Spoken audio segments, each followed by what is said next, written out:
NRI BJP నాయకులు కంది Srinivas Reddy camp కార్యాలయం ప్రజాసేవా భవన్ కార్యకర్తలు ప్రజలతో సందడిగా మారింది. గత 15 రోజుల క్రితం ప్రారంభమైన నిత్యాన్నదాన ప్రతిరోజు వందలాది మంది ఆకలి తీరుస్తుంది. దీనిపై మరింత సమాచారం మా రీజనల్ కోఆర్డినేటర్ సత్యనారాయణ అందిస్తారు. ప్రస్తుతం మనం ఆదిలాబాద్ పట్టణంలోని బీజేపీ నాయకులు కంది శ్రీనివాస్ రెడ్డి గారి క్యాంపు కార్యాలయం ప్రజాసేవా భవన్ పక్కన ఉన్నటువంటి ఒక నిత్యాన్నదాన కేంద్రంలో ఉన్నాం. ప్రతిరోజు వందలాది మందితో ఈ యొక్క అన్నదాన కేంద్రం అన్నపూర్ణ భవన్గా పేరుగాంచింది. అయితే రోజు వందలాది మంది ఆకలి తీరుస్తున్నటువంటి యొక్క ఈ నిత్యాన్నదానంలో ఇది ప్రారంభించి 15 రోజులుగా నిరంతరం అనేక మంది వందలాది మందితో ఇది కలకల్లాడుతోంది. మనతో పాటు కొంతమంది భోజనం చేస్తున్న వాళ్ళు ఉన్నారు. వాళ్ళని అడిగి కొన్ని చెప్పండి సార్, ఈ యొక్క అన్నదానం గురించి చెప్పండి సార్. ఇప్పుడు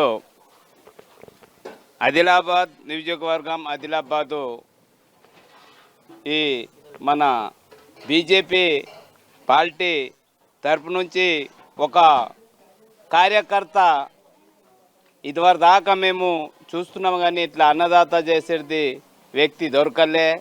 ఇప్పుడు మా కంది శ్రీనివాస్ రెడ్డి నడుము గట్టి అన్నదాత చేస్తున్నారు. మళ్ళా తర్వాత ఆదిలాబాద్కు మంచిగా అవగాహన తీసుకొత్తని ఒక కార్యకర్త మేరంగా మంచి వ్యక్తి మంచి పనిచేస్తారని మేము మనస్ఫూర్తిగా తెలియజేస్తాం. అలాగే మనతో పాటు మరికొంతమంది ఉన్నారు. చెప్పండి. శ్రీనివాసరావు గారంటే మాకు ఇంతవరకు తెలియదు. ఇది ఫస్ట్ టైం అన్నదానం మొదలుపెట్టిండ్రు అంటే ఇది ఈనాటి నుంచి ఉండేది కాదు.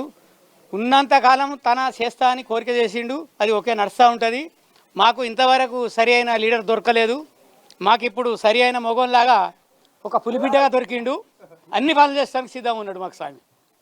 అది ఇక మనతో పాటు ఇంకొక ఉన్నారు. చెప్పండి సార్, ఈ అన్నదానం గురించి చెప్పండి సార్. ఇప్పటిదాకా ఆదిలాబాద్ నియోజకవర్గంలో కాంగ్రెస్ పార్టీ ఉండే, తెలుగుదేశం ఉండే, టీఆర్ఎస్ పార్టీ వాళ్ళు ఉండే. ఇప్పటిదాకా అన్నదానం అన్నది ఒకరోజు పెట్టి అది కోళ్లకు మెతుకులు పెట్టినట్టు హడాహుడిగా పెడుతుండే. ఏదన్నా ఒక చిన్న మీటింగ్ పెట్టి అవి జుట్టు కోళ్ళని తెచ్చి ఉడకనీయకుండా వాళ్ళకు లిక్కర్లు పోసి వాళ్ళని పాగలు చేసి ఇట్లా చేస్తుండే.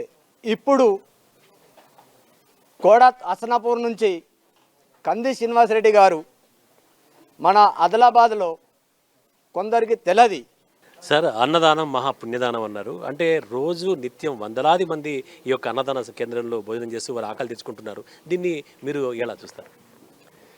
సత్యనారాయణ గారు, దేవుడి దయతోని నేను ఇక్కడ చాలా చిన్న పరిస్థితులనే పుట్టినా, చాలా వ్యవసాయ సాధారణ రైతు కుటుంబంలో పుట్టినా. అయితే భగవంతుడు నేను అమెరికాకి వెళ్ళిన తర్వాత నా సాఫ్ట్వేర్ కంపెనీల తరపున కానీ మంచి అభివృద్ధి సాధించిన నేను. నలుగురికి అన్నదానం కంటే పుణ్యదానం ఉంటుందా జీవితంలో? నన్ను నమ్ముకున్న వాళ్ళకి, నా ప్రజలకి నేను ఏదో ఒకటి మన ఆదిలాబాద్ గడ్డకి ఏదో ఒకటి అద్భుతంగా డెవలప్ చేయాలనే ఉద్దేశంతో అమెరికా నుంచి ఢిల్లీ పెద్దలు పిలిస్తే వచ్చి భారతీయ జనతా పార్టీలో జాయిన్ అయ్యాను. నాకు చాలా సంతోషంగా అనిపిస్తుంది. భోజనం చేసిన వాళ్ళు, మా ఆఫీస్లో గుక్కెడు ఛాయ్ నీళ్ళు తాగిన వాళ్ళు మంచి ఆశీర్వాదం పెట్టి నన్ను కలిసిపోతూ ఉంటే నాకు చాలా సంతోషంగా ఉన్నది. అలాగే ఆదిలాబాద్ టౌన్కి ఇక్కడ చుట్టుపక్కల జైనత్ మండల్ నుంచి కానీ, బేలా మండల్ నుంచి కానీ, ఆదిలాబాద్ రూరల్ మండల్ నుంచి, తాంసీ తలమడు మండల్ నుంచి, ఒక్కోసారి బోత్ ఇచ్చోడ ప్రాంతాల నుంచి, జిల్లా కేంద్రం కాబట్టి చాలామంది వస్తుంటారు. వాళ్ళు ఎవరైనా కూడా నా ఆఫీస్లో వచ్చి ఒకటికి బుక్కెడు అన్నం తిని పోవాలని నేను వాళ్ళందరినీ కోరుకుంటున్నా. ఈ అన్నదానము నేను బతికున్నంత కాలం, కంది శ్రీనివాస్ రెడ్డి బతికున్నంత కాలం ఈ అన్నదానం నడుస్తూనే ఉంటుంది. ఇక్కడ ఈ అన్నదానము కంది శ్రీనివాస్ రెడ్డి కట్టెగాలేంత వరకు కూడా ఈ అన్నదానం నడుస్తూనే ఉంటుంది. పేదలకి ఎవరైనా కూడా నన్ను రావచ్చు, మీ బాధలు చెప్పుకోవచ్చు, మీ సమస్యలు చెప్పుకోవచ్చు. నా క్యాంప్ ఆఫీస్లో బుక్కెడు అన్నం తినచ్చు, మీకు ఛాయ్ నీళ్ళు పోస్తాం, మంచి మిమ్మల్ని మర్యాద చేస్తాం, మమ్మల్ని ఆశీర్వదించి వెళ్ళండి.